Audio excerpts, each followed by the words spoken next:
Բարի երեկո, դուք դիտում եք բացահարթակ, այսօր իմ հյուրը գլոբալիզացիա եւ տարածաշրջանային համագործակցության վերլուծական կենտրոնի նախագահ Ստեփան Գրիգորյանն է, բարև ձեզ պարոն Գրիգորյան։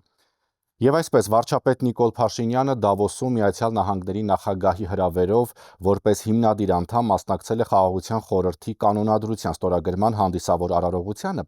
Պարոն Գրիգորյան, մի քանի ձևակերպում միանգամից անեմ, ինչու էր հիմա անհրաժեշտ ստեղծել նման խորհուրդ, այսինքն Խաղաղության խորհուրդ, ինչ կտա այն մեզ եւ առհասարակ ինչ կտա աշխարհին։ Բարև ձեզ։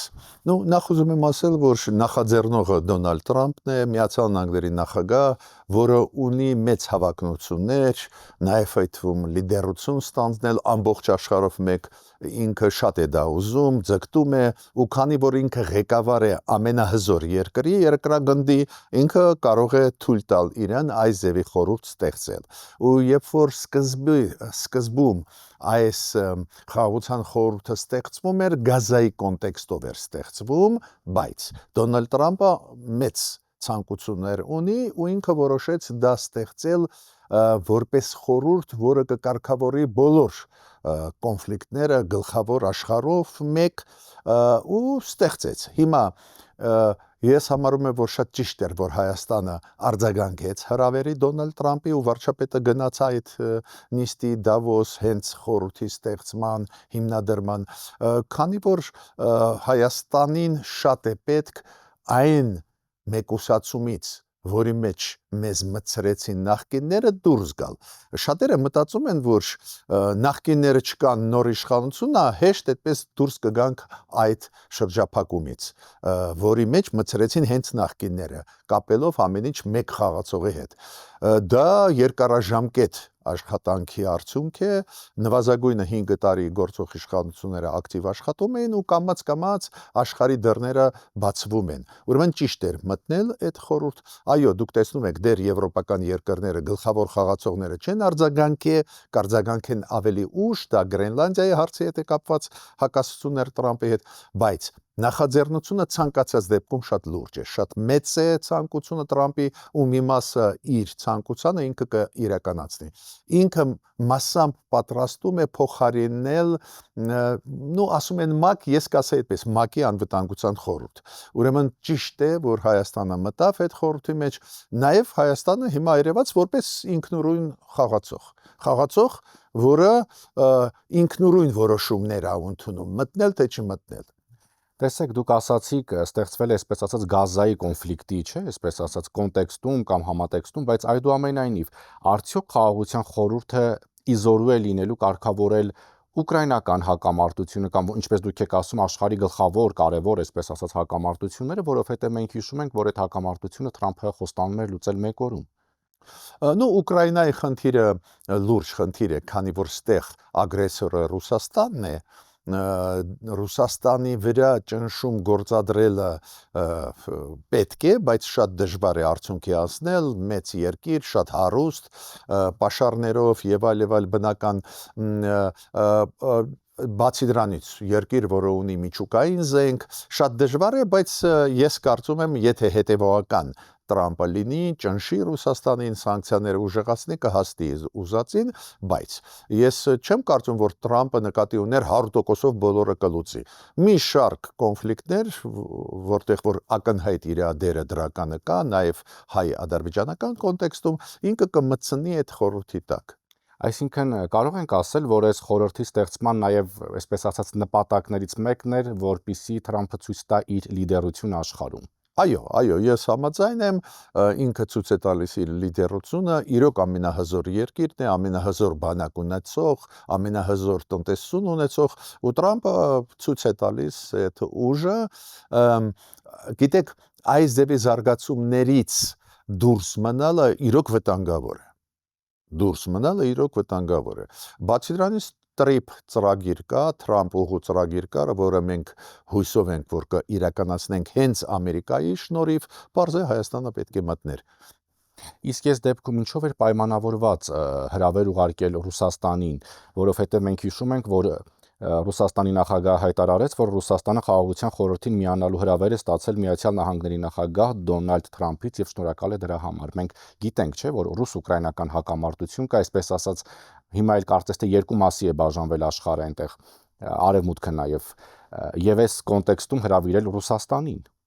Գիտեք, Տրամփ նախագահի համար այդքան կարևոր չի այս երկիրը ժողովրդավար երկիր է թե բռնապետություն է։ Ինքը նաև Լուկաշենկոին, բռնապետ Լուկաշենկոին հրավիրեց։ Իր համար կարևոր է ստեղծել ինստիտուտ ՄԱԿ-ի անվտանգության խորհրդի նման, որը կկարողանա կարգավորել։ Ի վերջո ՄԱԿ-ը ջոկողություն չի անում, չէ՞, ՄԱԿ-ի անվտանգության խորհուրդը։ Իրանք չեն ասում, այ դուք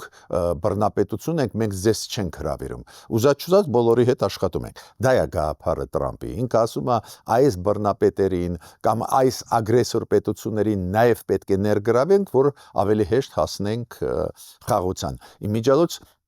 Ջո Բայդենի քաղաքականությունը այլ էր։ Ինքը ասում է ագրեսորը պետք է պատժվի։ Պատիժ ստանալուց հետո իր հետ պետք է աշխատել, բայց Տրամփը իր համար ժողովրդավարության այդ սկզբունքները առաջի պլանում չեն։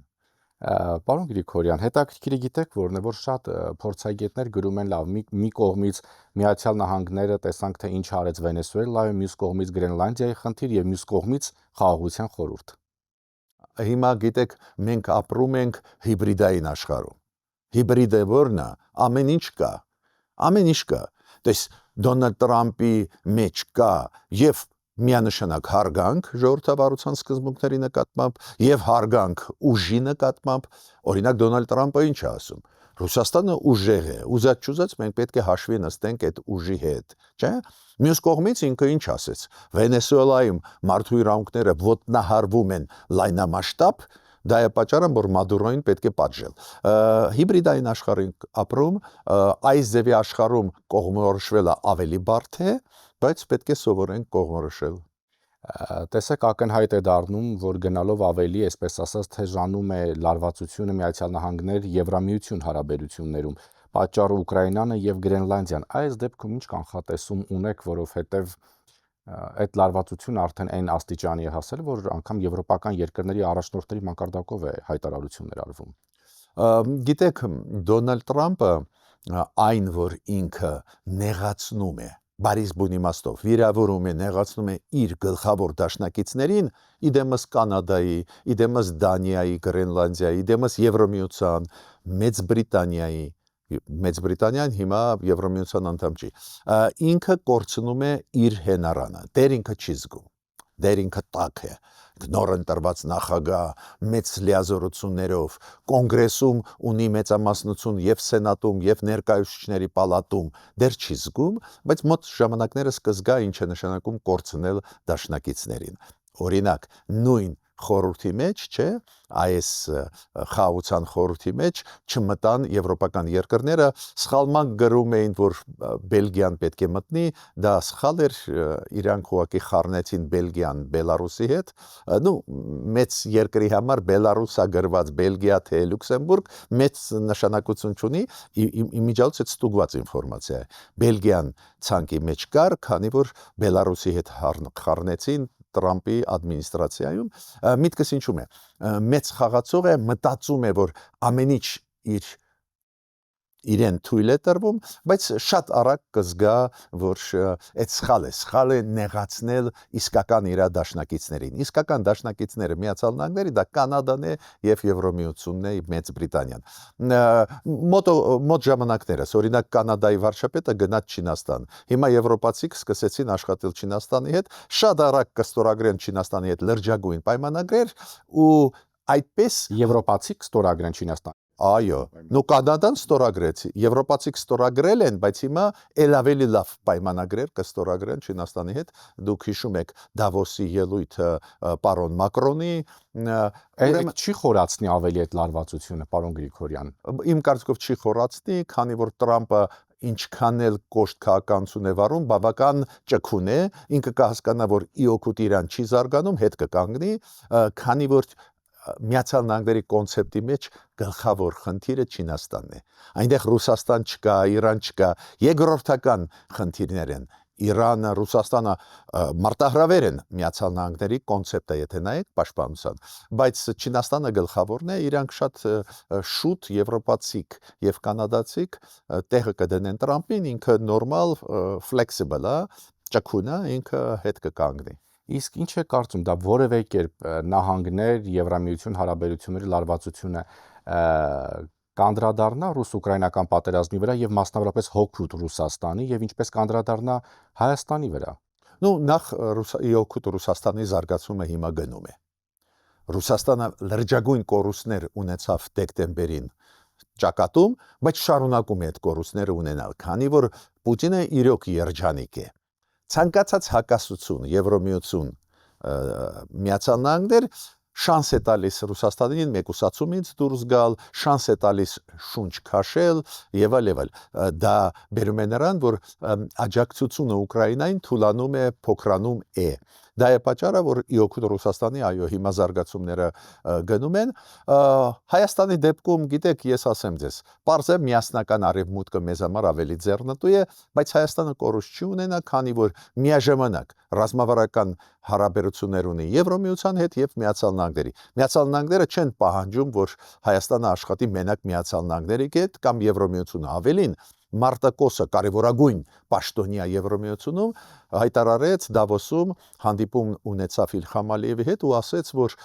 մենք այս տրիպ ծրագիրը ողջունում ենք ու մենք մեր լուման ապաշրջափակման հետ կապված Հարավային Կովկասում մենք ներդնենք։ Պարոն Գրիգորյան, Վենսը փետրվարին կայցելի Հայաստան եւ Ադրբեջան առաջ մղելու Թրամփի ուղին միջազգային խաղաղության եւ բարգավաճման համար գրել էր Միացյալ Նահանգների նախագահը եւ հավելել. մենք կխորացնենք մեր ռազմավարական գործընկերությունը Ադրբեջանի հետ, կկնքենք խաղաղ միջուկային համագործակցության հիանալի համաձայնագիր Հայաստանի հետ, պայմանագրեր մեր կիսահաղորդիչներ արտադրողների համար Ադրբեջանին կվաճառենք Միացյալ Նահանգներում արտադրված պաշտպանական սարքավորումներ, ինչպիսիք են զրահաբաճկոններն ու նավակները եւ ավելին։ Կխնդրեմ այս հայտարարությանն անդրադառնալ։ Այս հայտարարությունը պարզ է, մեզ համար շատ իմ կարծիքով դրական է, քանի որ ատոմակայանի մասին է ստե խոսքը, դու գիտեք մեր կառավարությունը վերջնական դերորոշում չէ ընդունել, ամերիկացիք մեզ հուշում են, ասում են վերջնական ընդունեք, մենք պատրաստ ենք ատոմակայան կառուցել Հայաստանում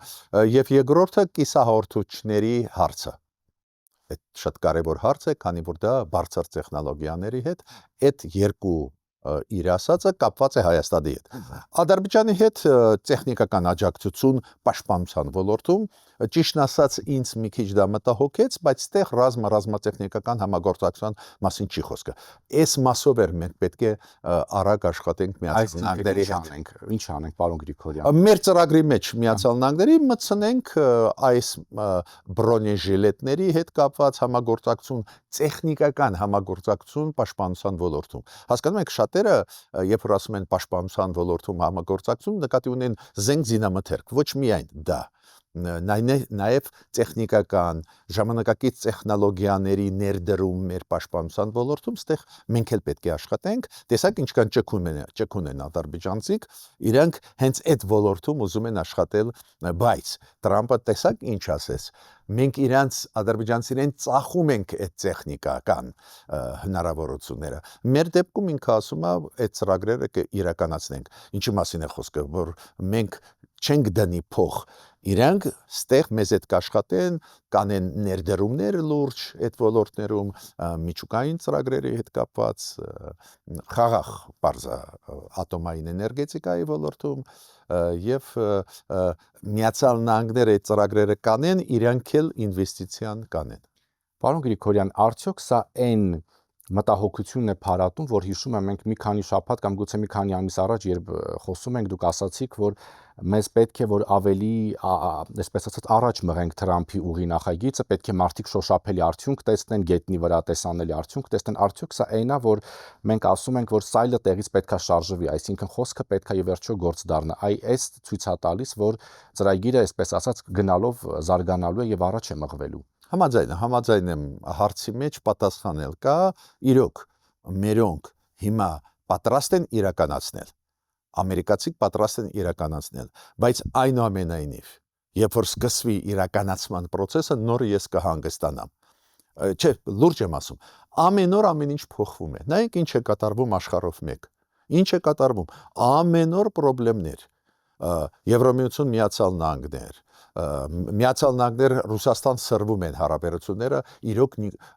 Դոնալդ Թրամփը ջանղայնացած է, որ Պուտինը ուղղակի ծաղրում է Դոնալդ Թրամփին։ Ծաղրի էլ տարը ասեմ, որ մեր հասարակությունը հասկանա, համոզված եմ մարդիկ կարդում են Պուտինի ելույթները, կասեն որտեղ էր ստեղ ծաղր Թրամփի նկատմամբ։ Երբ որ Պուտինը ասեց, մենք պատրաստ ենք այդ 1 միլիարդը տալ խաղաղության խորհրդի հիմնադրման ժամանակ 1 միլիարդը, բայց այն սարեցված փողերից, որոնք սարեցվել են Ամերիկայի բանկերում։ Նու դա ակնհայտ ծաղր է Դոնալդ Թրամփի նկատմամբ։ Պարզե կատաղած է Դոնալդ Թրամփը ու մենք տեսնում ենք, չէ՞, ու այս արագ փոփոխվող աշխարհում հիբրիդային վտանգները ամեն օր կանգնած են բոլոր երկրների առջև, ոչ միայն Հայաստանի առջև, պարզը ամեն ինչ կարող է մի օրում փոխվի։ Ուրեմն դու պետք է իրականացնես ծրագրերը, որ հետդարձ չլինի, հասկանում եք։ Օրինակ, հարևան Ադրբեջանը տարբեր հարցերով, հիմա ես մի րոպե մոռացեք հայ-ադրբեջանական հարաբերությունները, այլ հարցերում ինքը անընդհատ փաստի առաջ է կանգնացնում։ Պակիստանի հետ ռազմական համագործակցություն տանում է, հիմա Ռուսաստանը հրավիրեց իրանց պաշտոնյաներին, ասեց մենք ռազմատեխնիկական ոլորտում աշխատել ենք, շարունակենք, խի եք գնում Պակիստանի մոտ, իրենք զարմացած ասում են, բայց այդ ծրագիրը վաղուծված ծրագիր է։ Անընդհատ փաստի առաջ են կանգնացնում։ Մեզ մոտ Պրոբլեմը ինչու՞մ էր միշտ։ Նախկինում էլ այսօր լավացավ վիճակը, բայց կա մենք չենք հասցնում արագ իրականացնել ծրագրերը, որ դրանից հետո էլ չխոսան էլ այդ թեմայից։ Օրինակ, դադար տան խոսալ Սյունիքի մասին, հարավի մասին, Որովհետև մինչև հիմա այդ խոսակցությունները դեռ կան։ ու կշարունակվեն միջև դու չի վերականգնես Մեղրիի երկաթգիծը։ Միջև մարդիկ աչքերով չտեսնեն այդ երկաթգիծը, անընդհատ շարքում կլինի։ Միջև ռուս սահմանապահներից, հայ-իրանական սահմանից վերջնական չհանես, անընդհատ քննարկում կլինի։ Ուրեմն պետք է սովորենք տարբեր պետություններից։ Այսինքն մենք պետք է ավելի արագ շարժվենք, այսպես եմ հասկանում։ Ավելի արագ շարժվենք։ Ճիշտ է ասեմ, որ շարժվում է իշխանությունը։ Այդ պետք է ճիշտը խոսանք, արդար լինենք, բայց պատկերացրեք, որ նույնիսկ ես պահանջում եմ, որ ավելի արագ շարժվեն։ Ինչքան շուտ իրականացնենք ծրագրերը, այդքան կուժեղանանք։ Տեսեք, դուք ասացիք, քանի որ շատ արագ է փոփոխվում ամեն ինչ աշխարհում, մեր ընդդիմությունը պարբերաբար հայտարարում է, որ այ տեսեք հիմա երբ ուկրաինական պատերազմն ավարտվի եւ դա լինի հօգուտ Ռուսաստանի, տեսեք թե ինչ է կատարվելու Հայաստանում, այսինքն Ռուսաստանն ավելի ազատ կլինի եւ կկարողանա գործել լիարժեք կերպով Հայաստանում։ Ինչ այս առումով կանխատեսում ունեք։ Նու ասեմ ձեզ, Ռուսաստանը հաղթող դուրս չի գա։ Ինչ էլ զարգացումներ լինեն, հաղթող դուրս չի գա, այն կորուստները, որը Ռուսաստանը ունեցել է, թույլ չեն տա Ռուսաստանին արագ խելքի գալ եւ այլ։ Բայց այնուամենայնիվ Ռուսաստանը ունի ռեսուրս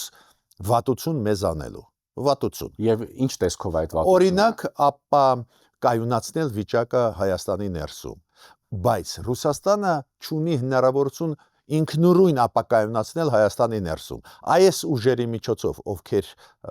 վախացնում են մեզ Ռուսաստանի դաժան քայլերով, ներսում Հայաստանի պրոռուսական ուժերի միջոցով կարող է ապակայունացնել վիճակը։ Ուստեղ է, որ Հայաստանը ունի ռեսուրս դա կանխելու։ Ես միշտ ասել եմ, այո, ողջունում եմ մեր կառավարությունը, որ ժողովրդավարական ճանապարհով է գնում, ազատությունները չի ուզում սահմանափակել, բայց պարտականությունն է մեր կառավարության մի քանի քաղաքական ուժեր աշխատանքը կասեցնել, թույլ չտալ, որ դուրս գան ընտրական արշավ, քանի որ շատերը դուրս են գալիս ընտրական արշավ կատարելու Ռուսաստանի պատվերը, ապակայունացնել։ Դες իրենք կմասնակցեն ոչ թե դրա համար, որ ձայներ հավաքեն, չգիտեմ, մտնեն պարլամենտ, ապակայունացնելու համար, հենց դրա համար էլ իրենք մասնակցում։ Կառավարությունը պարտականություն ունի մեր առջև կանխել, հասկանում եմ։ Գնահատում են, որ Նիկոլ Փաշինյանը ասում է, չեմ ուզում ոչ մի սահմանապակում մեր ժողովուրդը խելոքա կգա կքվեարկի, բայց Մոլդովայի օրինակով եթե վերցնենք, դուք հիշում եք շոր կուսակցության կոալիցիան իրանք թույլ չտվեցին, որ մասնակցի։ Դրա համար կայուն նորմալ ընտրություններ էին ու ժողովրդավարությունը հաղթեց։ Իսկ այդ դեպքում արդյոք չի դիտարկվի խոսքի ազատության սահմանափակում, արդյոք այդ ուժերի ընտրողներն էլ չեն ասի, բա մենք իրենց ենք ուզում ընտրենք։ Ճիշտ եք ասում, միշտ ընտրության առջև է կանգնած ցանկացած երկիր։ Ու դուք պետք է որոշում ընդունեք։ պետության կայունությունը, անվտանգությունը ավելի կարևոր է, թե ինչ որ կասկածելի ուժի ազատության իրավունքները։ Ես պնդում եմ, մեր ժողովուրդը իրավունք ունի կայուն ապրել, զարգանալ ու մեր ժողովուրդը իրավունք ունի տեսնել կայուն ընտրական process, այլ ոչ թե մասնակից, ովքեր ուզում են ապակայունացնել ընտրական process։ Շնորհակալություն։ Հիշեցնեմ իմ հյուրը գլոբալիզացիա եւ տարածաշրջանային համագործակցության վերլուծական կենտրոնի նախագահ Ստեփան Գրիգորյանն է։ Շնորհակալություն ուշադրության համար, հաջողություն։